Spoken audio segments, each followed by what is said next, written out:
দীর্ঘ 14 বছর বিরতি কাটিয়ে পাকিস্তান ও বাংলাদেশের মাঝে সরাসরি বিমান চলাচল শুরু হয়েছে। শুক্রবার 149 জন যাত্রী নিয়ে বিমান বাংলাদেশ এয়ারলাইন্সের ফ্লাইট ঢাকা থেকে করাচির জিন্নাহ আন্তর্জাতিক বিমানবন্দরে অবতরণ করে।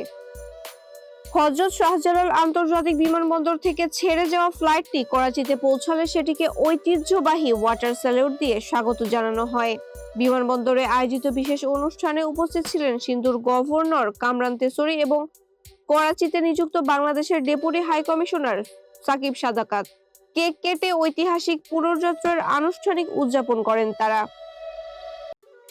কর্তৃপক্ষ জানিয়েছে, প্রাথমিকভাবে ঢাকা ও করাচির মধ্যে সপ্তাহে 2টি ফ্লাইট পরিচালনা করবে বিমান বাংলাদেশ এয়ারলাইন্স। সংশ্লিষ্টদের মতে, সরাসরি এই আকাশপথ যাতায়াত ব্যবস্থা পর্যটন ও পারিবারিক যোগাযোগের পাশাপাশি দ্বিপাক্ষিক বাণিজ্য বৃদ্ধিতে ভূমিকা রাখবে।